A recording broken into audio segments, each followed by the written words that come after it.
Welcome to this week's edition of World Crisis Radio. This is Webster Tarpley speaking to you from Washington, D.C. And it's the end of the second week of the new administration. And we have the continued pattern of destabilizing and erratic behavior.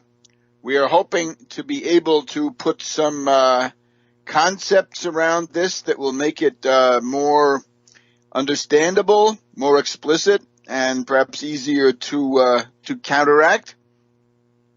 But in the meantime, we've got this pattern. Now, the big starting point, though, is not simply the day-to-day politics or even the exceptional politics of having a new administration coming in and going through the routine of the naming the people for the cabinet and then trying to get them approved by the Senate. No. We have to look at something much more fundamental which is going on, and that is from our point of view of mass struggle, mass political action, masses in motion. That is absolutely what we're seeing. And I think there is, after 2 weeks of this in particular, there is no doubt that what we're looking at is the return of the mass strike process to the Western world. That is to say, a prolonged period of ups and downs, to be sure, ebb and flow of mass political activity, also mass trade union activity and economic demands and things like that. But the crowning feature of it is mass political activity outside of the existing parties and starting off in a fairly unstructured way. It ought to be clear, though, that the discredited leaders of the old order, the discredited string pullers of the old order, right, the left-wing billionaires that are out there, are doing everything possible to provide misleadership of this mass strike movement. And what they're aiming at, of course, is to keep everything subordinated to the political needs of the Democratic Party and of various candidates. We can already see some of the purportedly progressive Democratic candidates coming forward and trying to cash in on this. The Democratic Party is under a lot of pressure. We had that interesting film, I think this past week, of Senator Whitehouse, I believe of Rhode Island, where he was literally being taken to task by his constituents up there in Rhode Island because they said he was a softie, he was a sellout. He had not voted against all of the current cabinet nominees, right? He joined this stampede to vote for Mattis, which I think is lamentable, right? Because this person may have some talents, but it's not worth 98-1 or whatever it turned out to be. So on the hot seat was Senator Whitehouse, who was severely chastened. He was taken to task. He was upbraided because he had allowed these positive votes to be cast. In other words, what they want is to vote against all of them. And in many ways, I think this is fine. Now, this doesn't really get you too far, but it is at least a kind of a hygienic measure, and it allows you to see that if there are people who won't do that, vote against, then they may be people that you can't rely on. Now, of course, we've got, in addition to the array of cabinet figures, many of whom are still there, we've also got the Gorsuch nomination, right? This is now supposedly someone who is going to become the keeper of the flame, the mantle left over by Justice Scalia, whom, of course, we criticized severely. However, for this occasion here, since also we don't have time, de mortuis nihil nisi bonum, concerning the departed, we say nothing if it's not good. So away with Scalia. People know his heritage of textualism and then of original intent, and somehow mortgaging the present to the dead hand of the past and of values that were less evolved than the ones we have today, at least in many ways. But it's now Gorsuch, and I'm afraid Gorsuch is looking like a reactionary. And he seems to be a Republican hereditary family. His mother was the head of the Environmental Protection Agency back under Nixon, and according to people interested in that particular cabinet department, did not perform very well. So this is the situation. We've got all these people. We'll go through the cabinet here in just a minute. But the main thing is, you've got to just go back and look at it. Now, 2 weeks have already fundamentally changed the world, right? We had that very large series of women's marches, and I think more than women's marches, once again. These were the marches of the entire American people, the complete cross-section of everybody. And they got up to, 5.3, 5.4 million participants in the United States, with certainly another 500,000 or more overseas. We'll check some of these figures again when the smoke clears.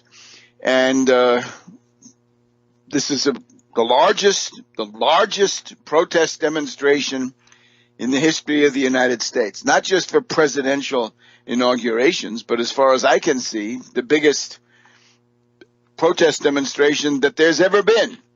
And it was huge, and it eclipsed the inauguration of the previous day. The inauguration came in with 325,000 or thereabouts, and this, of course, in the Washington demonstration alone, 1.2 million in Washington, D.C. So now the masses are in motion, and you can see even politicians are beginning to respond. And as I say, in particular, the politicians of the Democratic Party now feel under significant pressure that they've got to drop their usual craven sellout tactics.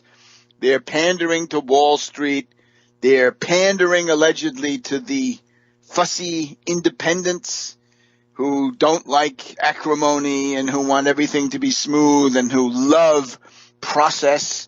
They're just so much in love with process reform that they can't allow, uncivil words to be spoken. And of course, when the issues are life and death, this is not realistic. And it really is, in my view, it's often morally wrong to become so enamored of civility of discourse that you forget that if somebody is actually dying, you've got to give it everything you've got. And if that means some harsh language, well then, so be it. Think of the poor victim who otherwise will succumb. So this is another aspect of it. Now, the mass strike. You have a report card for Chuck Schumer of the Senate, and we'll give you that here in just a minute on World Crisis Radio. Welcome back to World Crisis Radio. Let me remind everyone to access to obtain this analytical material that you're hearing today. You can also hear it every day of the week, practically Monday through Thursday at least. And you can do that by going to americansystem.tv, americansystem.tv, and subscribing. And with that, you will become the recipient of the present as history. You will get the philosophy of history of our time, the way to understand what's actually going on, and of course what to do about it. So please, AmericanSystem.tv. Now, Chucky Schumer, this week there were demonstrations. They were demonstrations against Republican politicians, but in a very refreshing edition in New York City, and I think it was in Brooklyn, at the home of Senator Schumer, right, his house where he lives in Brooklyn, there was a demonstration, and one sign there had a report card for Chuck Schumer, and I think they had 5 issues, and they said, you did okay on 2 of them, but you didn't do okay on Mattis, you didn't do okay on Kelly, you didn't do okay on one other, and the result was, dear Senator Schumer, you get C-. You need to improve your work. Now, this stuff is worth its weight in gold. This is precisely the way to hold their feet to the fire. This is accountability. When they get contestation in their neighborhoods, on their doorsteps and all the rest of it, right? This is just a splendid growing mood. It is the optimism and the activism of the mass strike that we're hearing. So all kinds of politicians are being put on the spot in this fascinating time. And remember, it was on the 21st, the day after the inauguration, 5.4 million marchers here in the United States, another 500,000 abroad, 100,000 in London. Then, on the following weekend, last week, in response to the ill-considered, reckless, irresponsible, cruel, useless, deleterious ban on entries from 7 different countries, a total ban on refugees and other harassment measures, I would say. This then became a series of demonstrations, now this time not in city centers so much, although also there, but mainly airports, Battery Park, right, New York City, down there, Castle Garden. You can look across, see the Statue of Liberty, and get an idea about what is being destroyed by these xenophobic misfits, right, who have voted for the current administration. The xenophobic characters who feel, I don't know what they think, that they can't compete, that they're not viable in such a labor market. I don't know. There are all kinds of things that can be done to fix that up, by the way. Things called the minimum wage, stuff like that, and other regulations. But a lot of them don't want to hear that. So the situation is therefore that of the mass strike. Now, the main points, we got to go through this again and again because people have a hard time getting it. The mass strike means that the population is in great ferment. There is enthusiasm, there are ideas, there's activism. However, it is not programmatically educated. It's being done by people who have some idea what they're doing, but they're susceptible to being duped. And, we see duping in politics all the time, right? From the 2008 election to the most recent one, right? Lots and lots of people get duped. Part of it is that lots and lots of people want to be duped because they think that's the easiest and most popular and the smooth, seamless way to be in politics once they want to be in it. So that's a significant part of it, but those are the people now who have imposed this government. So what you have to do now is make sure that you're not duped in the next phase. So if you see an organization which is essentially controlled by some Democratic politician, some Democratic senator, I would not flee from such a group, but I would make very sure that a programmatic alternative be introduced in there, and that none of this strong arm stuff, right? The typical stuff in the Democratic Party is that the internal discussion is strangled, silenced. It's what we saw. It's what Debbie Wasserman Schultz and her minions did to Bernie Sanders. And Bernie Sanders should have known well enough how to counteract that. Unfortunately, he didn't. Or maybe he was afraid of offending those fussy independents if he did. Still, you can't simply get back to politics now after that campaign of the fall and after all the suffering and anxiety that's bound up with that. You can't just say, now we're going to go out and organize once again for the current bankrupt, disoriented leaders of the Democratic Party. And I take it that in this indivisible group, which seems to be gathering strength, there seems to be an element of that at least. In other words, they say you have to be organized in congressional districts, no national organization, and they don't really have any discussion on program. So the program you're left with is more or less by default the identity politics stuff, which has been a loser for the Democratic Party in the past election, 2010, 2014, and so forth. Right? So it's a loser. So in order to get anywhere with this stuff, you've got to do a thorough examination of what it is you're going to recommend. So what does the mass strike need? The mass strike is this inchoate, chaotic, protean, multiform, fast-changing, shimmering, glittering, glistening phenomenon, and it goes in every which way, and it goes from economic demands, it goes to political demands, and it goes in every direction, and it raises up local honcho leaders, and then it pulls them down again, or they're brought down by some rival person. And of course, this is fascinating, right? This is so much more interesting than game shows, sporting events, and that is everything we want to talk about this in a minute on World Crisis Radio. Welcome back to World Crisis Radio. Once again, hear all this on Monday, Tuesday, Wednesday, and Thursday. Go to theamericans.tv, theamericansystem.tv.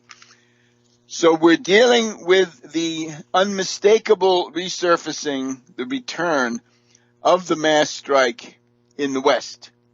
Now, we know it, but unfortunately the adversaries also know it. And they want to take all sorts of measures to try to disorient it. We'll get to the disorientation stuff in just a minute. But we got to stress again, if you're going to go to these demonstrations, what is it that you want to do? You want to inject political content that they won't have. And that means a sign, sure, and some leaflets if you can, but not these zingers, right? Not these truisms, not these aphorisms, not the kind of thing that, can be amusing or insightful in that immediate sort of small sense, right?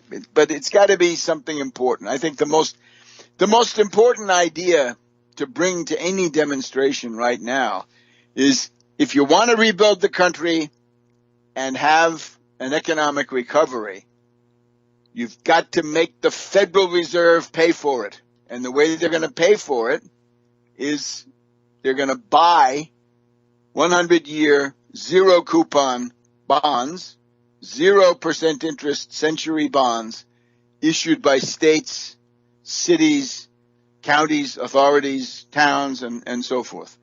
And those have to be used exclusively for infrastructure in all of its forms, which is a vast area. And your goal is not just to build the infrastructure, but you want to get your 30 million new productive jobs in the infrastructure sector.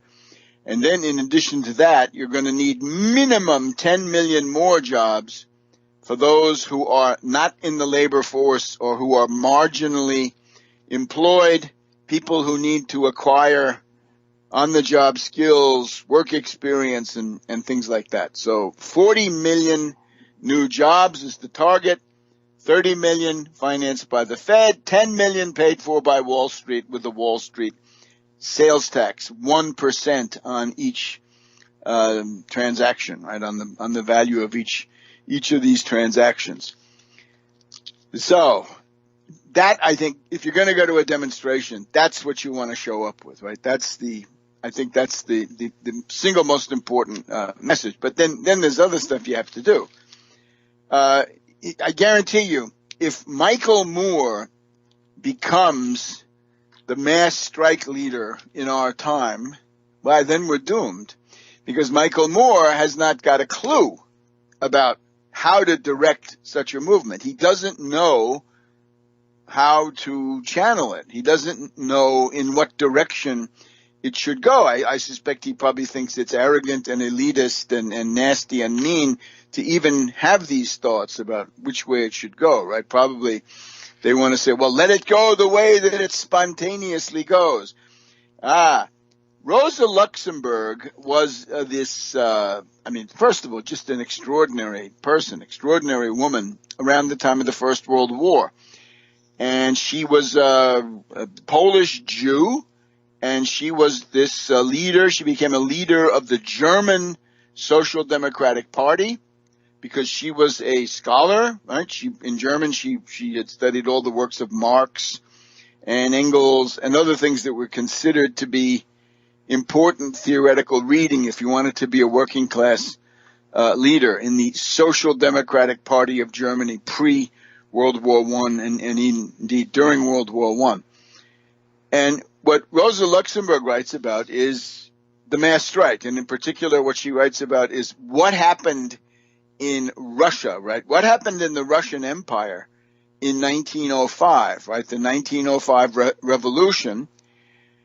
And what happened when this revolution, got going, and all the forms that it took, right? And what she writes about is this extremely rich process of sharp turns of situations that turn on their head, turn on a dime, whatever you want, and she writes about this question of what is it that can advance the cause of the mass strike and allow it to win its demands, okay?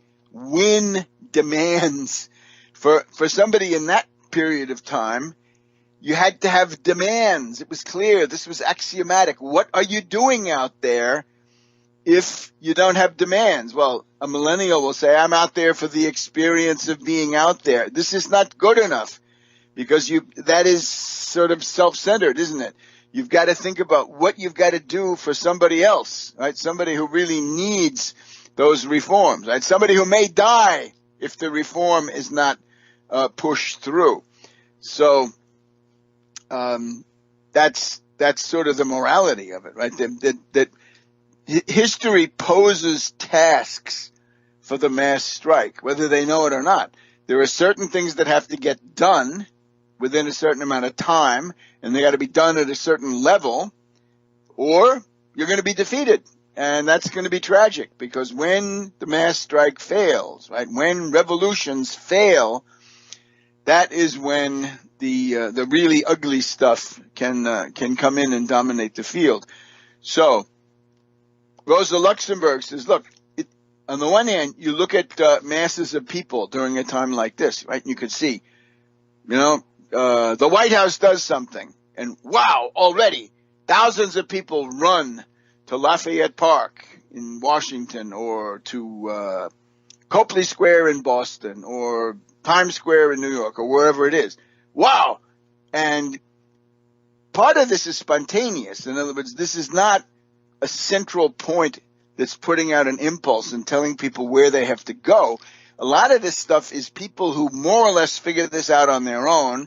They have an idea where they want to go, and then, through small groups, they get it going, right? This is the big advantage of the social media, the famous social media, who finally now come into their own here in the U.S. So that you can call that spontaneity. There is a spontaneous element in the mass strike, right? Where people just, as Luxemburg writes about it in a couple of places, she says, there are conditions that have been there for decades, and people have just been resigned to them, and they were apathetic, and they wouldn't fight. And all of a sudden, for some reason, which is not always totally explicable, people say, I can't stand this anymore. I'm going to put an end to this terrible abuse. So that's the spontaneity side. However, there's another model, and the other model is organization. So what would organization look like? Well, organization is you have a party headquarters with a Politburo or something like this, and they put out the word, we're calling a general strike for tomorrow, and we hope that's going to turn into an open-ended mass strike. So how about that? That's organization. See, so Luxemburg is somebody who wants you to understand you need both. In other words, it's not only spontaneity, right? Anarchists will tell you spontaneity is everything. And then, what can we say? Opportunists, centrists will tell you, oh no, organization is everything, right? And building the organization. Obviously, you need both, because spontaneity is also the way you get the masses in motion so that they can become part of your organization. So you got to start thinking about problems like this, not just sitting there and saying, oh, let's see what Michael Moore is up to today, or let's read the latest essay by Noam Chomsky. That will not do it. Will not do it. We'll be back in a minute. Welcome back to World Crisis Radio. Webster Tarpley urging you once again, go to tarpley.net for all of your information needs. And on Monday, Tuesday, Wednesday, and Thursday, it's americansystem.tv. So the mass strike is an opportunity. It's an open door, but the door doesn't stay open forever. And there are certain things you've got to get done before the door closes, or to prevent the door from closing, which is really what you want to do. There are certain historical tasks that you have to face. And one is, what's your program going to be? Right? You can imagine. I can imagine right now those fussy, prissy independents, those sort of petty bourgeois independents in particular, and they're going to say, well, the revolutionary program for us is campaign finance reform and global warming, and you can imagine a few other things of this type. And the problem with that is those may be good demands, but they are not going to win. They are not the kinds of demands that can electrify a mass movement, that can really bring in the entire population, which is what you want to do. For example, if you have a demand about, if you have a demand, certainly in the positive sense, if you have a demand for Medicare for all, that appeals to everybody. If you have a demand for free college, that appeals to everybody. If you have a demand for, going out and having the 40 million new job, boy, does that appeal to everybody. So what you've got to do is focus on these big national demands that actually change people's lives. And no coincidence, no secret, we call those the mass traction economic demands, not campaign finance reform, not the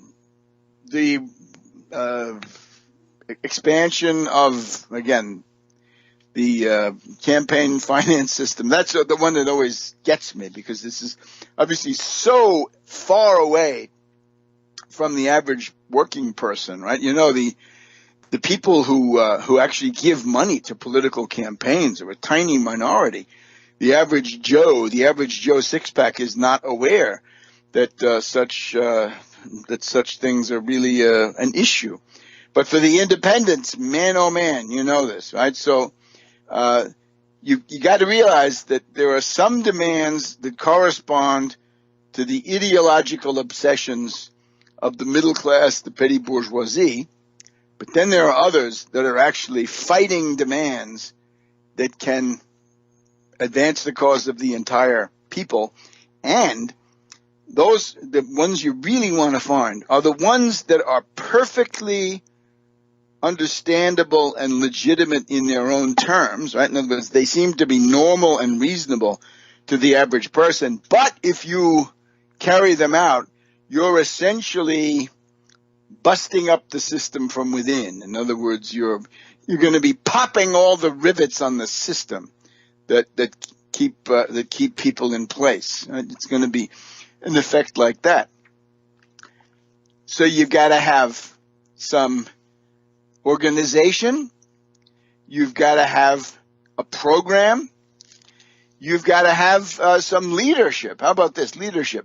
The general rule with leadership is that if you don't pick your own leadership, the television networks will pick your leaders for you. They will be glad to do that. And the leaders that you're going to get are going to be incompetent or treacherous, whatever you would like to say. And in particular, they're going to tend towards anarchism and towards a kind of a sort of gratuitous wrecking impulse, right? Well, this is a big problem in all parts of the political spectrum right now, but you get the idea. You can't let the television networks choose your leaders, as they've so often done it, right? There's obviously an effort right now to push forward Michael Moore, to recycle him, warmed over one more time after, 2004 and all these other attempts, right? And the poor guy, he was a little bit better than some of them, because on the day of the Women's March, he proposed a demand. Now that was already remarkable. So he said, let's make the demand that if you have, you can get some traction, what you want to do is stop the confirmation of this woman DeVos to be Secretary of Education. And he said, this is a terrible thing for education, terrible thing for minority communities, terrible thing for various lifestyle groups, sexual minorities, whatever you want to call them. So that's okay. But the problem with that is, again, that's really a process reform. The process reforms just don't work. To the average person, he'd like to have a good school, or she would like to have a good school for the child to go to. But how that relates to certain personnel choices, this is much, much harder. Whereas, if somebody says, you want Medicare for all? You want to get on it? Do you want to get free college? Do you want one of these 40 million jobs at decent wages, Davis-Bacon construction wages? Then that's a language that just about anybody can understand. And that's why those are effective demands. And that's why you saw the result you did in the election last time. The mass strike comes and goes. It ebbs and flows. Some people think it's going to be there forever. No, it won't be. It's got to be essentially formed, consolidated into mass organizations, be it trade unions. You should be replenishing the depleted and exhausted trade unions. That should be going on. And also in terms of political activism. So people who have been listening to this program can do these things, right? You know what to do. You've been listening to this stuff. You know what a program looks like. You know what it is to be a leader, right? Your responsibility to the people around you. You know what it's like to build organization. Form a local group. Don't subordinate yourself to the Democratic Party. Work with all of them. Work with Bernie Sanders, Our Revolution. Work with the Indivisible Group. Work with all of them.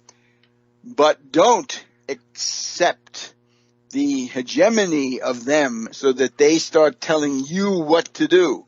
And if there are demonstrations, you bring your signs, which are going to be 10 times more radical than the namby-pamby, prissy, fussy signs that might appeal to, younger independents. This is not what you want.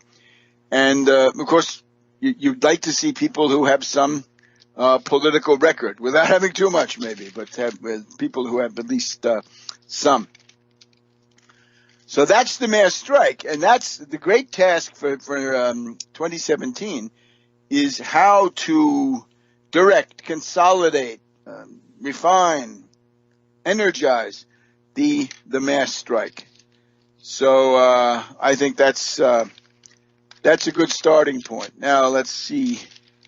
We probably ought to go through some of these cabinet picks. Well, of course, now we have Gorsuch.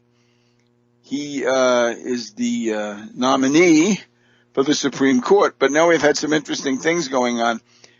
DeVos, this charming lady with her having trouble. Welcome back. Second hour of World Crisis Radio. Webster Tarpley here in Washington, D.C.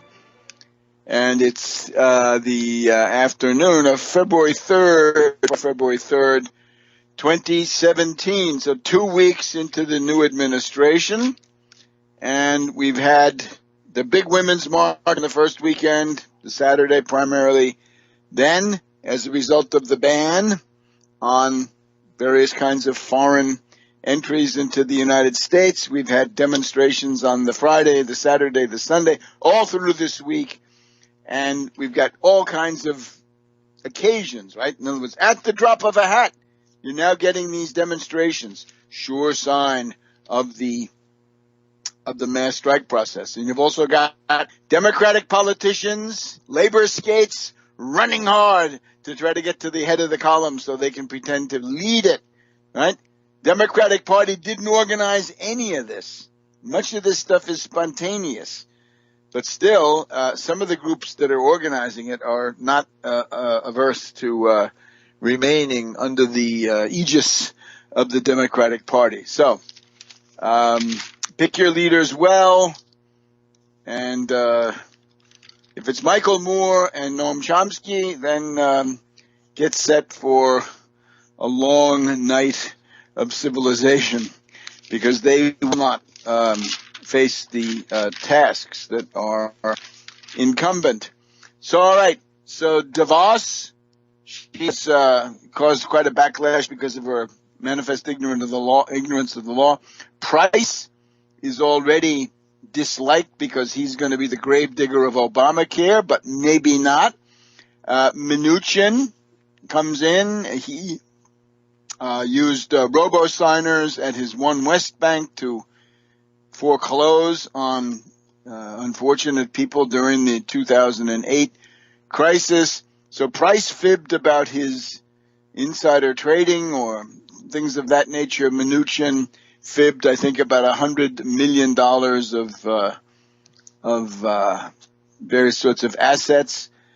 And then, we've got Tillerson finally made it in. Let's see what happens there. What else can we do? It's also interesting that people like Mattis and Kelly are not really, at least initially, they don't seem to be having a key role in putting the brakes on some of the more heteronomic instincts of the new government. We have to take note of the actual yeoman service done by Obama. Obama could have obviously put somebody on the Supreme Court with a recess appointment. When Scalia died, Obama and should have put a decent progressive, not even Merrick Garland. No, not a centrist, but an actual progressive, right? Otherwise, where are we? But he didn't do that. But what Obama did do was, over the years, he's named about 1/3 of the entire federal judiciary. And I think in terms of appeals to get court orders to shut down some of these bans. It's like 6-0 the anti-xenophobic rulings coming out of these courts. Now, we've also got a great deal of instability and erratic behavior. We've had General Flynn of the National Security Council come into the White House press room. I guess he's glad he's still got it there. Comes into the White House press room and says, Iran is on notice. And this is not even so much the nuclear deal. It's this question of intermediate range ballistic missiles, IRBMs, and similar stuff. And the U.S. claim is that they're not allowed to do that, even though it's not part of the nuclear deal. We've also heard the new U.S. ambassador to the United Nations, Nikki Haley, talking about getting the Russians out of Crimea and Donetsk. I think this is very short-sighted and is a very foolish way to start off. We've got some quotes from the resident White House ideologue. We'll be talking about him in just a minute, where he says he considers war with China over the South China Sea to be a very tangible possibility. We've got actual warfare going on in Yemen, where the U.S. appears as a kind of a stooge, a helper for Saudi Arabia. And we've had the charming threat to march the U.S. military into Mexico. So the line is verbal excess, shooting from the hip, if you will, talking from the hip. It's not good. And we've also got the various papers telling us today, Friday the 3rd, that if you've got a kind of ethos that's spreading in the White House, it is that of Islamophobia. Islamophobia, although we've also had a warning to Netanyahu not to build so many new settlements in the occupied territory. That's just hard to fit in. Maybe it's a kind of a evasive action, camouflage, balancing routine. But let's look a little bit about this, the question of the strategy of the new administration. And this gets us rather quickly to the infamous Steve Bannon, touted, right? He's been anointed by the media as the golden boy of the Bannon, someone who supposedly exercises great influence, and he has somehow outdistanced his obvious rivals, Priebus or Kellyanne Conway or Jared Kushner or others who would like to have a piece of this action. No, right now it's all Bannon. So what does Bannon believe in? Well, I would point out once again, they call him a nationalist. He cannot be a nationalist. And above all, he cannot be considered a nationalist here in the United States, right? You want to be a nationalist here, you have got to have an expansive, inclusive view of all multiple population groups. You've got to care for each one of them. You've got to bring each one of them along. You've got to know what the specific demands and needs are that they have. And if you do that, you can cultivate them, and you can also do the country a big favor, because then you're developing them as citizens and productive workers and all that. These are the people that we have now are not nationalists. They are nativists, I guess. That is, they're tinged with xenophobia, more or less. And they're cultural populists. Cultural populists. That is the worthless kind, right? There's no point in being a cultural populist. That somehow by kowtowing to the customs or the diet or the habits of some population group, that you then identify yourself with them and they're all supposed to vote for you. This is crazy, because it gets you absolutely nowhere.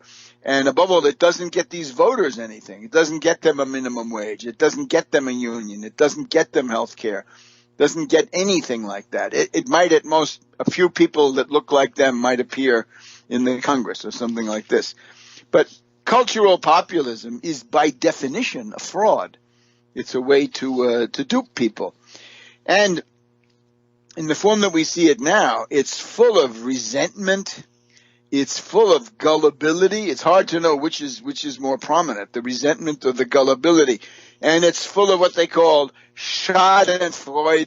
Schadenfreude is when something bad happens to somebody else, then you can rejoice because that makes you feel better about yourself. So we got a government of plutocrats, right? The billionaires are in command, and I think we got more than a few national chauvinists. Even they claim to be anti-globalization. We'll treat this in just a minute on World Crisis Radio. Welcome back to World Crisis Radio. Webster Tarpley here in Washington, D.C. Remember, AmericanSystem.tv, AmericanSystem.tv. Keep up with everything Monday, Tuesday, Wednesday, and Thursday, as well as with the tried and true World Crisis Radio on Saturday. And this, of course, all for a token fee, hardly noticeable for most people. So, the ideology, we're looking at the White House, and we've talked about this ideology because this is really the most interesting thing. We've talked about the role of Norman Vincent Peale and his study, his approach called The Power of Positive Thinking. And I think we agreed that the Norman Vincent Peale book on the power of positive thinking, this was sort of a classic of 1950s banality of the Eisenhower days, but it's actually radical subjectivism, obviously radical subjectivism, because it's essentially you make the world for yourself through your attitudes. And if you're determined to be successful and you live, eat, and breathe success, then by God you will be a success. So Norman Vincent Peale, and a lot of them said, look, that's not Christianity. And not only is it not Christianity, but it's a form of self-hypnosis. It's no way to treat yourself. And of course, what it precludes is any introspection, any self-consciousness, right? Consciousness of oneself, seeing oneself in some way, or any self-reflection, any self-awareness, any of these things. No.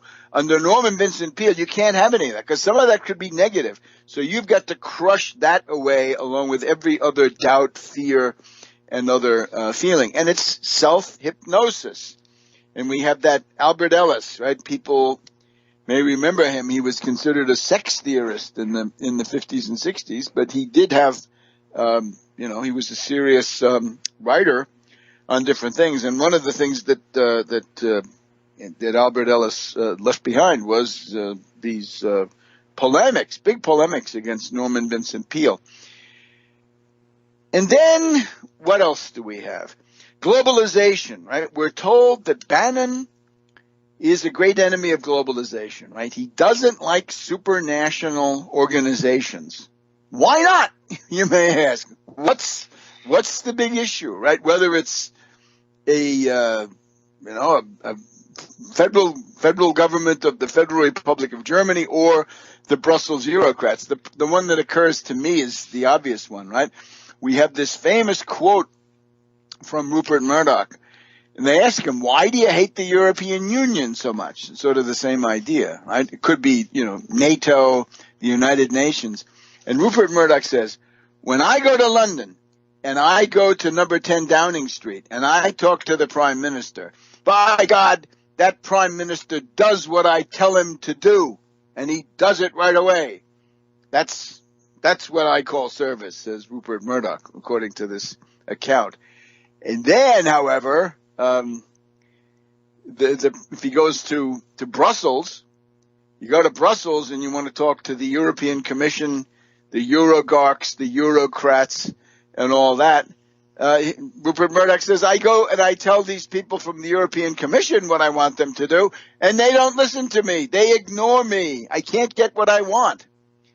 So there's always been this historical phenomenon. It's the basis of states' rights thinking here in the United States, is if you're an oligarch, you can get your way in your local bailiwick, your state especially, if you run it yourself. In other words, if you go to Washington, you're a top oligarch, sure, okay. But there are 10 or 20 other top oligarchs, and they're going to be colliding with you, and you're not going to get everything you want. Whereas if you're in Jackson, Mississippi, then maybe that's the place where you can get a great deal of what you want. So that, I think, is important. And then the attack on NATO.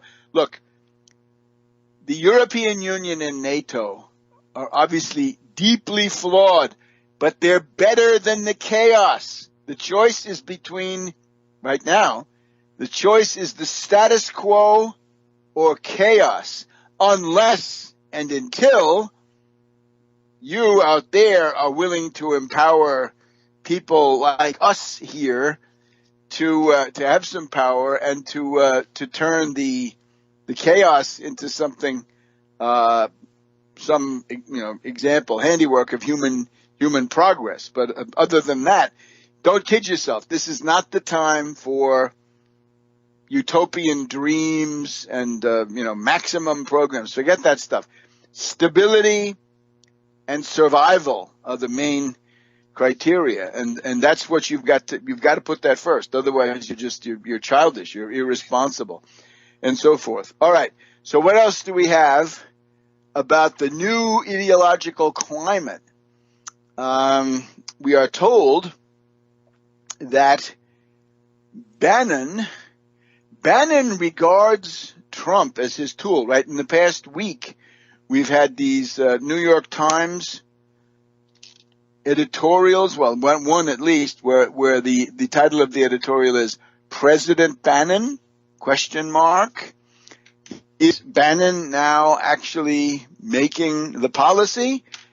Here in Business Insider a couple of days ago, we find Bannon has never been secretive about his desire to use Trump to bring about his vision of America. He told Vanity Fair last summer that Trump was a, quote, blunt instrument for us. I don't know whether he really gets it or not. So this is now the Svengali, the way he puts it, of the current chief executive, and naturally we also have this issue of war. Bannon is a great admirer of military affairs. He's fascinated by military history. And let's see if we can get some good quotes here. We have a good article that has some of these quotes. And let's see if we find it. He's got a dark theory of history, and part of it is the military stuff. And he goes from the Civil War to the Second World War, and the idea is that the tendency of history is that the wars get bigger and bigger. That seems to be one of the discoveries of Bannon. See you in a minute here on World Crisis Radio. That's military history buff. He's a military history buff. That's something that fascinates him. And what do we find?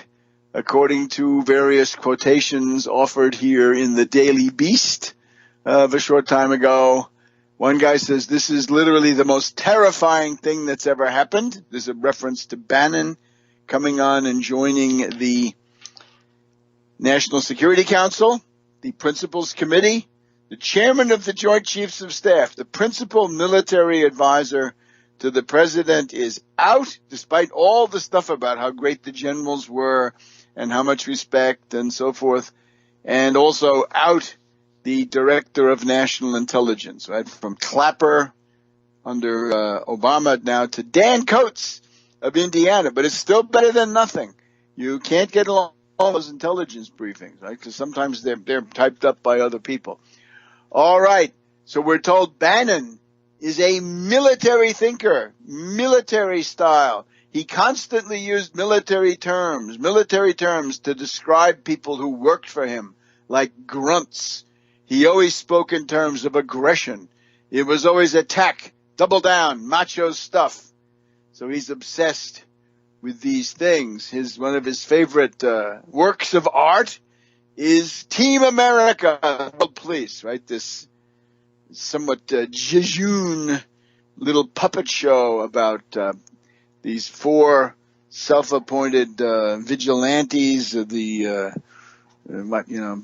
something like junior versions of Batman and Superman who go out and fight against Kim Jong-un of North Korea and Alec Baldwin and the nefarious Hollywood characters.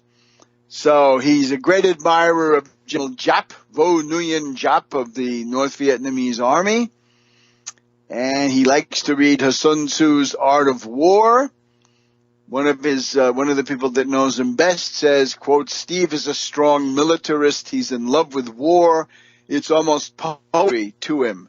He studied it down through the ages, from Greece to Rome.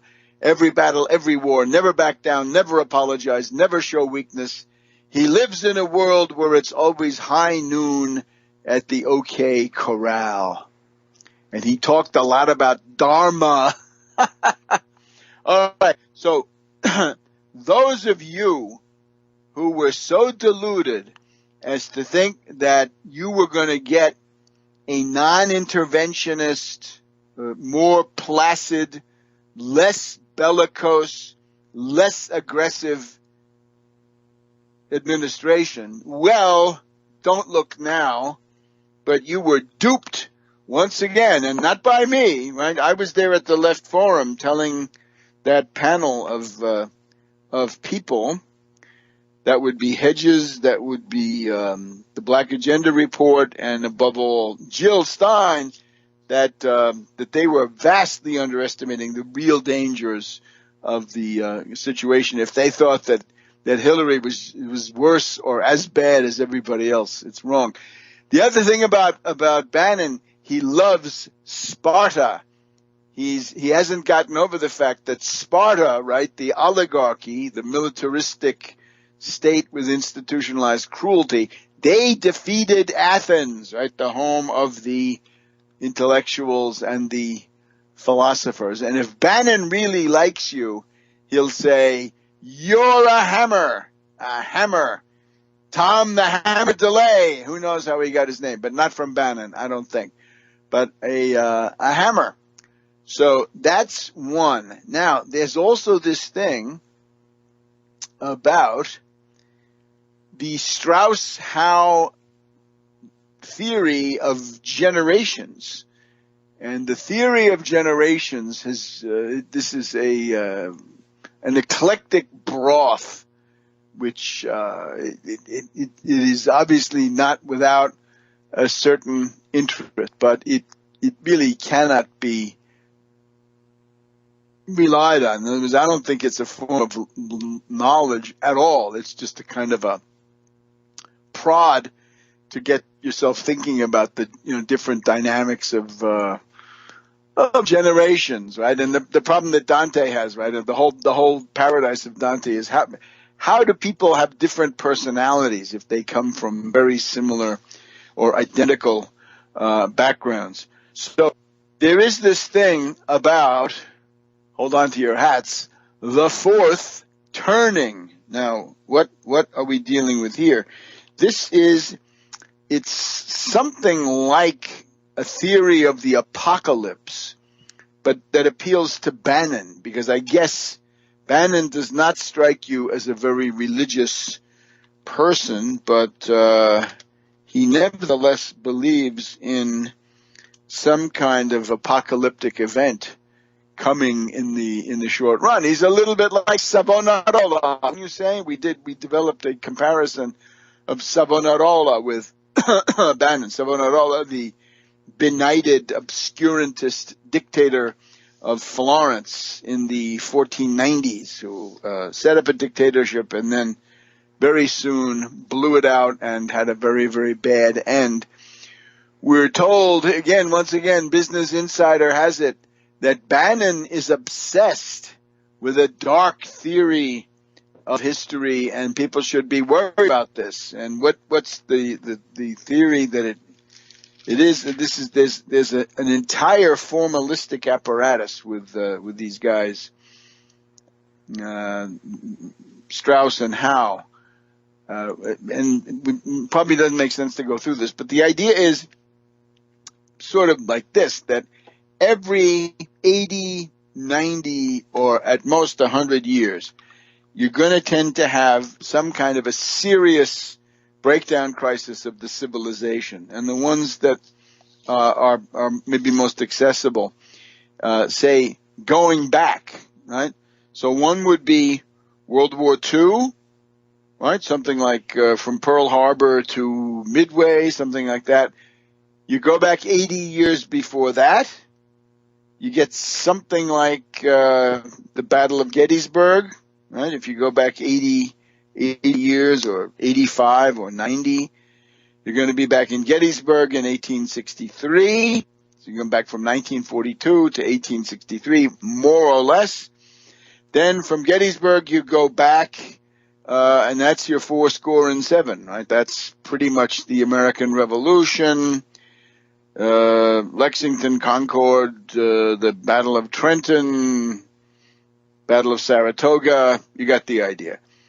And even from the American Revolution, you can go back another 80, and there you reach this time around 1688, 1690.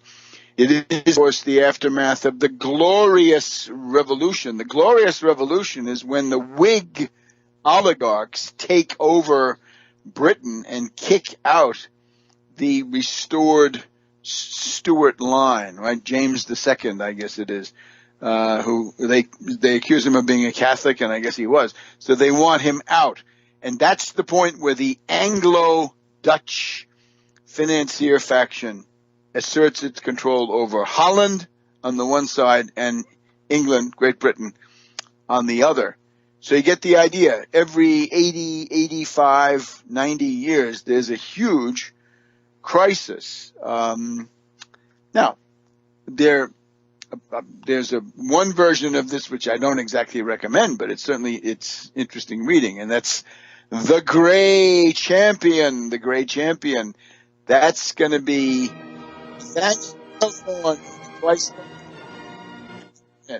on World Crisis Radio. All right, so we're looking at stuff about the fourth turning. In other words, there's a proliferation of warnings in the sort of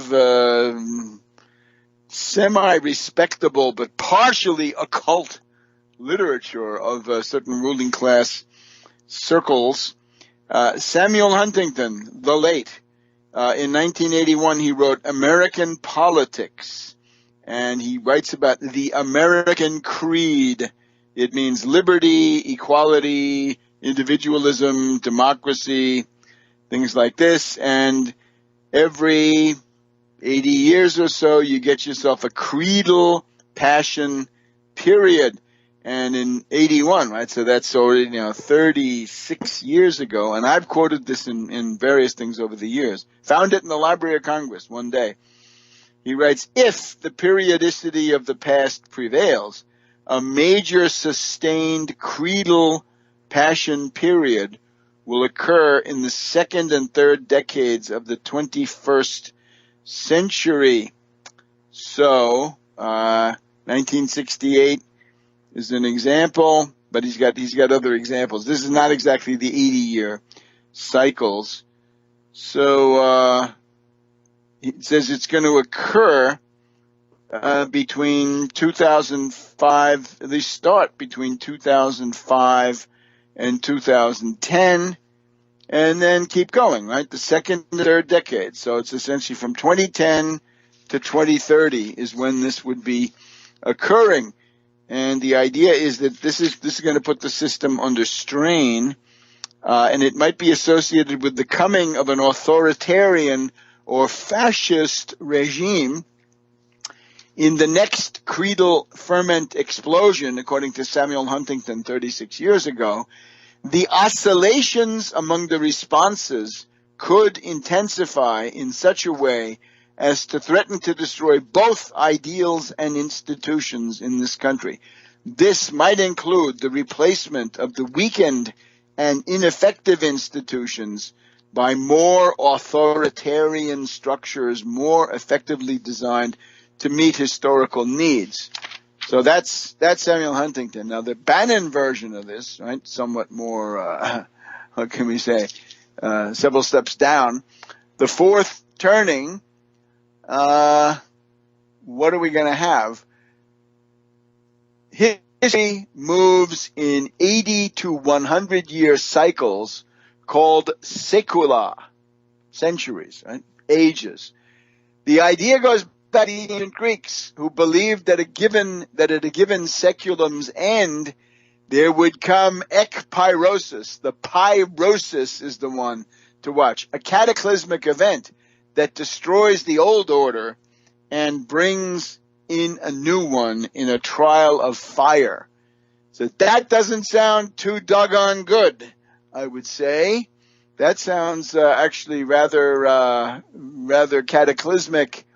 So this seems to be, from some points of view, according to some writers, this is actually the subjective goal of the unkempt and disheveled top-level advisor to the current chief executive.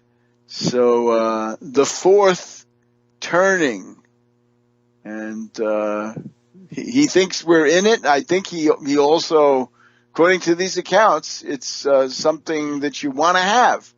Right? It reminds me of the Christian fundamentalists of 30 years ago who would say that your goal is to accelerate the end of the world, so you get to see God, because otherwise you might not see Him.